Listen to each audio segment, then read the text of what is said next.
बाबा एक दिन गिरिराज जी की परिक्रमा को गए तो क्या देखें कि जैसे गिरिराज जी उनको बुला रहे हैं। परिक्रमा दे रहे गिरिराज जी की, तो गिरिराज जी सीधे हाथ में हुए परिक्रमा में, तो बार बार उनको लगे गिरिराज जी उन्हें बुला रहे हैं। बाबा चले, फिर उनको लगे कि कोई तो है नहीं, तो ऐसा लगे आवाज दे रहा है कोई, फिर बुला रहे, चलते गए। आखिर चलते चलते तो चला नहीं गया, बैठ गए, लगे गिरिराज जी बुला रहे हैं। इतनी देर में क्या देखा कि कुछ लोग खुदाई कर रहे थे पास में गिरिराज जी में खेत में, वहां से चले आ रहे हैं। बाबा ने कहा भैया कहां से आ रहे हो? बोले बाबा हम तो खेत की मेड़ की खुदाई कर रहे। तो फिर बोले एक शिला रखी है वहां पे और उठे नहीं उठ रही हमसे। बाबा ने कही बहुत बड़ी शिला है क्या? बोले शिला तो छोटी सी है, लेकिन हमसे उठ ही नहीं रही। दो लोग से, 2 लोग और पकड़े, उनसे भी नहीं उठ रही। बाबा ने कही इतनी सी शिला और 4 लोगों से नहीं उठ रही, क्यों नहीं उठ रही? तो बाबा थोड़ा तुम सहारा लगा दो। बाबा को ले गए, बाबा को ले गए। बाबा ने जो देखा, बाबा बोले ये तो गिरिराज जी हैं, ये शिला थोड़ी है, गिरिराज जी हैं। मजदूरों ने, ब्रजवासियों ने कही अब जो भी है हमें तो मेड़ खोदनी है, न तो हमारे फावड़ा चल रहे और ना ये उठ रहे हमसे। बाबा तुम मदद कर दो। बाबा ने कही ठीक है। कहां तो 4-4, 6-6 लोगों से नहीं उठ रही, और कहां बाबा अकेले गड्ढे में गए तो गिरिराज जी फूल के जैसे हो, और बाबा गोद में गिरिराज जी को उठा और उठा करके फिर उन्होंने यही सोचा कि कहीं परिक्रमा में बहुत सारे गिरिराज जी लोग रखे रहते हैं, तो बाबा ने उनको जल से नहला दिया, साफ कर दिया, चूंकि मिट्टी में सने हुए थे। और वहीं परिक्रमा के सहारे रख के बाबा आगे जाने लग गए। तो वो गिरिराज जी तो बाबा को बुलाने लग गए, ओरे गौरांग कहां जा रहा है? बाबा चौंके, ये मुझे कौन बुला रहा है? पता चले तो गिरिराज जी बुला रहे हैं। अरे मैंने तो को दर्शन दिए, तेरे हाथ से उठ गयो, मैं तेरी सेवा ग्रहण करना चाहूं, और तू इतना निर्दयी मुझे यहीं छोड़ के जा रहे हो, मुझको लेके संचल अपने। बाबा तो अवाक। बाबा ने उठा लिया गिरिराज जी को, सिर पे रख लिया, और उस समय बाबा ग्वाल पोखरा में रहते थे। जगदीश दास बाबा की सेवा में रहते थे। और पंडित बाबा जी के चरित्र में हमने सुना था, पंडित बाबा शाम कुटी में रहते थे। गिरिराज जी में परिक्रमा करिए ना आप, तो कुसुम सरोवर के आगे दोनों स्थान पड़ते हैं, अभी भी है। पर परिक्रमा से कोई आप समझिए कि आधा किलोमीटर अंदर जाना पड़ेगा, तब दर्शन होता है, इसलिए सब लोग जाते ही नहीं वहां, एकदम सुनसान। तो अंदर आप जाएंगे तो 2 रास्ते बट रहे हैं, एक ग्वाल पोखरा को जा रहा है, एक श्याम कुटी को जा रहा है। तो ग्वाल पोखरा पे तो कुंड बना हुआ है, वहां ठाकुर जी ने छाक आरोगी, और श्याम कुटी पे ठाकुर जी के चरण चिन्ह छपे हुए हैं, वहां पे भी छाक आरोगी भगवान, वहां पे भी छाक आरोगी है। तो पंडित बाबा बहुत दिन रहे श्याम कुटी पे, और अपने गौरांग बाबा जी रहे ग्वाल पोखरा पे। तो वहीं ग्वाल पोखरा में गिरिराज जी को ले आया, अपने शिक्षा गुरुदेव जगदीश दास बाबा को बता दिया कि ऐसे ऐसे रास्ते में मुझे गिरिराज जी मिले हैं, और कह रहे हैं कि जो है सेवा मेरी कर। तो बाबा ने कहा बढ़िया है, सेवा करो। अब बाबा के पास कुटिया थी टूटी फूटी, कोई मंदिर तो था नहीं, वहीं पर एक कंबल का टुकड़ा था, उसको बिछा दिया और बैठ जा मेरे ठाकुर तू भी यहीं पे। तो वहीं पर ठाकुर जी को बिठा दिया। अब अंतर क्या पड़ गया? अब अंतर इतना पड़ गया कि और दिन बाबा रोटी की भिक्षा करते थे ब्रजवासियों के यहाँ से। अब बाजार घर से लाई हुई रोटी तो भोग लगेगी नहीं किसी की, तो बाबा आटे की भिक्षा करने लग गए और आटे की अंगा बाटी बनाते और बाटी बना के वही गिरिराज जी को भोग रख देते।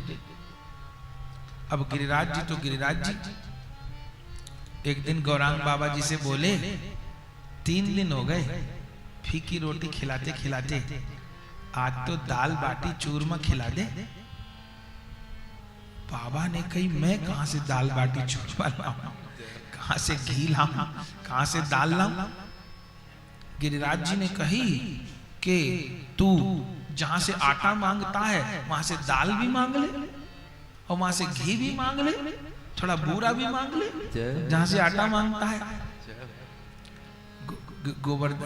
गौरांग बाबा ने कही कि इतना सामान मांगू, ब्रजवासी कहेंगे कि कहाँ तो रोटी मांगता था, अब इसको घी चाहिए, बूरा चाहिए, बेसन चाहिए ये। पर ठाकुर जी ने कहा मुझको तो दाल बाटी चूरमा खाना है, सो खाना। गौरांग बाबा जी गए जिस ब्रज मैया के यहाँ से भिक्षा मांगते थे, बोले माँ मुझे जो है दाल बाटी चूरमा का सामान चाहिए। मैया ने कहा कोई बात नहीं बाबा। तो मैया ने घी भी दे दिया, बूरा दे दी, जो जो सामान चाहिए दे दिया। गौरांग बाबा जी आए, दाल बाटी चूरमा बढ़िया बना दिया, ठाकुर जी को भोग लगा दिया, प्रसाद पा लिया। फिर उनकी रोटी शुरू हो गई। अब ठाकुर जी की तो जवान चटोरी हो गई। 2 दिन बाद क्या बोले, अरे आज तो पूरी साग बना दे, ये क्या टिक्कड़ बना बना के रख दे रोज।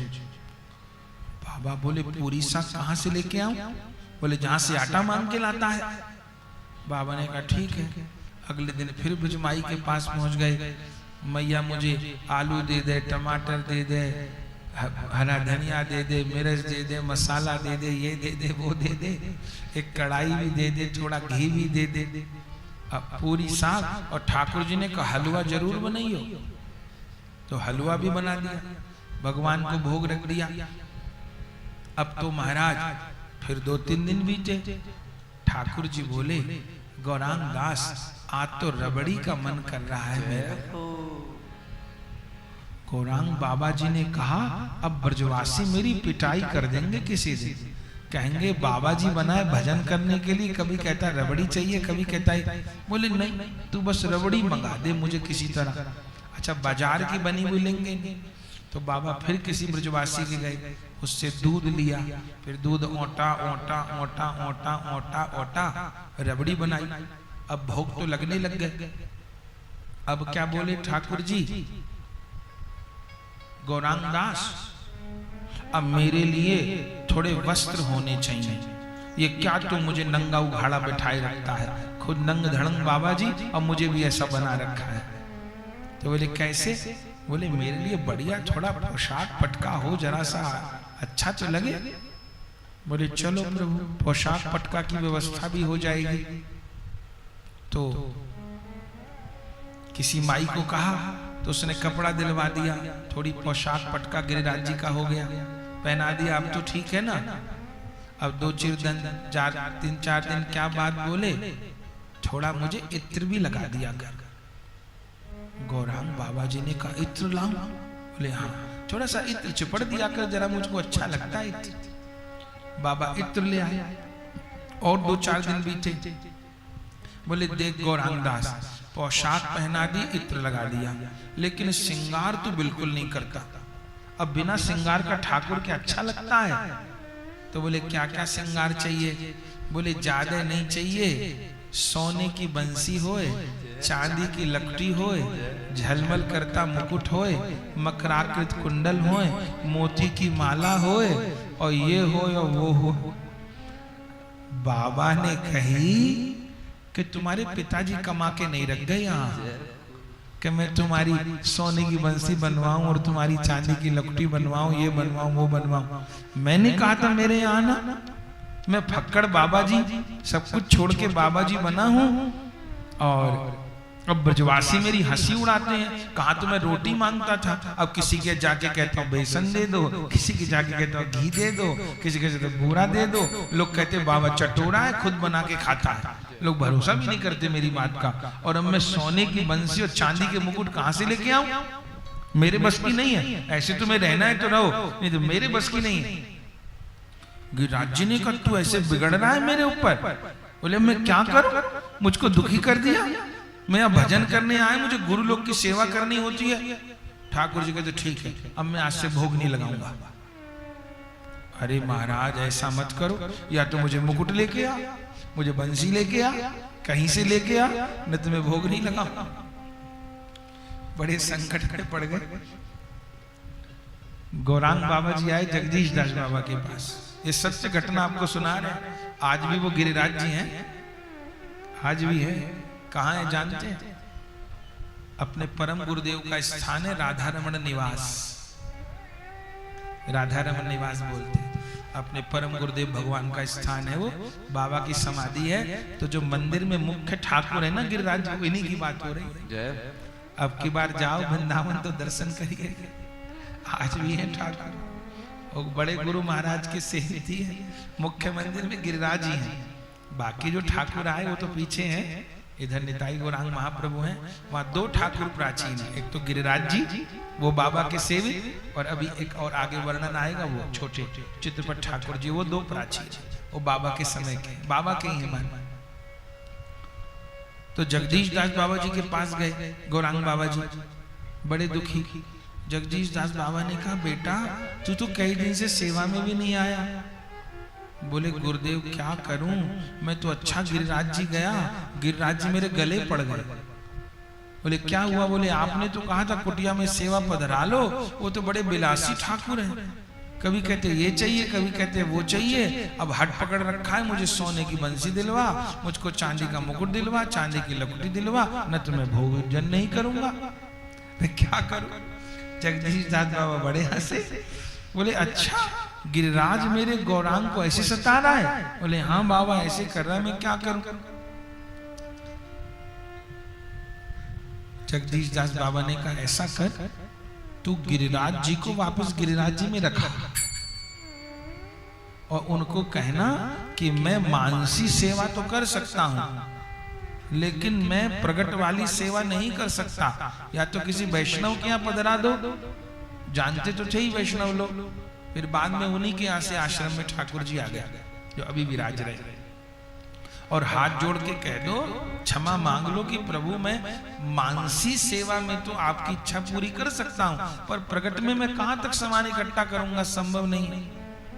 तो बाबा ने कहा ठीक है आप कहते तो मैं कह देता हूं। तो गिरिराज जी से हाथ जोड़कर कहा कि मैं आपकी ऐसी इच्छा पूर्ति नहीं कर सकता प्रभु आपकी, मैं साधारण बाबा जी, फक्कड़ बाबा जी, तो आप वहां विराजो। तो किसी के यहाँ उनको विराजमान कर दिए और ठाकुर जी वहां सेवा लेते रहे। लेकिन ठाकुर जी को तो पधराया है, लेकिन बाबा को बिना ठाकुर जी के मन नहीं लगे। तो फिर जगदीश दास बाबा के पास आए। जगदीश दास बाबा ने कहा क्या हुआ? बोले बाबा अब बिल्कुल मंदिर खाली होगा, कोई तो छोटे ठाकुर जी कुछ तो हो ना सेवा करने को, थोड़ा आदमी फूल तुलसी चढ़ाएगा, भोग लगाएगा, आरती आदि करेगा। तो जगदीश दास बाबा ने ऐसा कहा तू छोटे से चित्रपट रख ले, वो आज भी है, वो भी राधारमण निवास में, इतने बड़े होंगे बस। आप जाके वहां जो पुजारी बाबा है ना, उनको कहेंगे या हमारा नाम भी लेंगे कि उनकी कथा में सुना है, क्योंकि हमारी कथा ही सुन के लोग वहां जाते हैं, फिर बाबा से कहते हैं तो बाबा करवा देते हैं दर्शन, वो अंदर छिपे रहते हैं। क्या कहना होगा कि वो गौरांग बाबा के सेवित ठाकुर दर्शन करवाए। तो इतने आधे हाथ जितने छोटे से स्वरूप हैं, युगल है। तो वो सोने की कलम के चित्र है। सोने की कलम का चित्र जानते हैं, माने जैसे चित्रपट होते हैं ना, तो वो स्वर्ण का काम हो रहा है उनके ऊपर, छोटे से इतने इतने बड़े, आधे हाथ जितने छोटे से।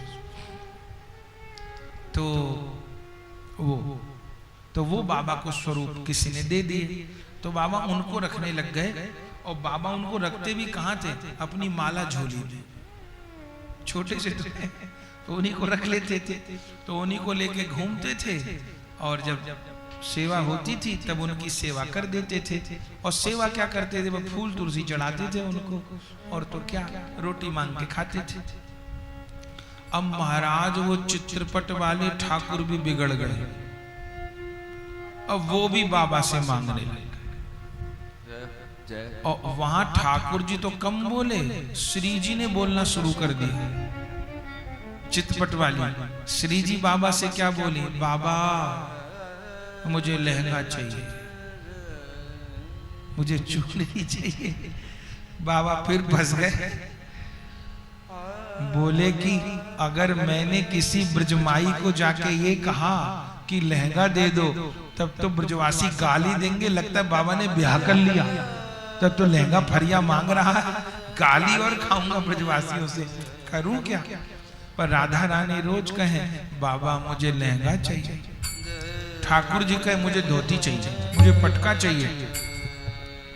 अब तो महाराज फिर परेशान बाबा, फिर बाबा पहुंच गए जगदीश दास बाबा के पास। जगदीश दास बाबा जी के पास फिर बैठ गए। जगदीश दास बाबा ने कहा, क्या हुआ गौरांग? बोले गुरुदेव क्या करूं। बोले क्या हुआ? बोले गिरिराज जी को तो छोड़ा है। बोले उनको तो छोड़ा है। बोले फिर? बोले आपने कहा था चित्रपट रख लो। बोले चित्रपट रखे। बोले वो मांग रहे मेरे से, कभी कहीं ये दे दे, अब मैं कहां से लाऊं। तो जगदीश दास बाबा बहुत हंसे, बोले चित्रपट मांगे? बोले चित्रपट ठाकुर मांगे मोते, कहां करूं? तो बाबा क्या बोले, मानसी सेवा में, मानसी में इच्छा पूरी कर दियो क्या? बोले हाँ बाबा, मानसी सेवा तो मैं खूब कर दूंगा, पर प्रकट में लहंगा फरिया आभूषण कहां से लेके आऊं, मानसी सेवा कर दूंगा। बोले ठीक है। तो बाबा मानसी में सेवा करने लग गए उन चित्रपट की, छोटे से ठाकुर। और मानसी में क्या करते बाबा, अरे राम, सुंदर सोनी की जरी का लहंगा बनाते। अब मानसी में तो कोई रोक टोक नहीं, सुंदर सोने की जरी का लहंगा, उसमें नगों की जगह हीरा पन्ना माणिक लगाते, और राधा रानी को लहंगा पहराए, सुंदर ओढ़नी चोली खूब सुंदर धारण कराए, ठाकुर जी को भी धारण कराए। और किसी दिन हीरे का मुकुट, किसी दिन मणियों का मुकुट, किसी दिन पन्ना का मुकुट, किसी दिन पुखराज का मुकुट, ऐसे खूब धारण कराते। अब तो रोज ही श्रृंगार होने लग गया, और अब तो प्रभु अनुभव भी देने लग गए।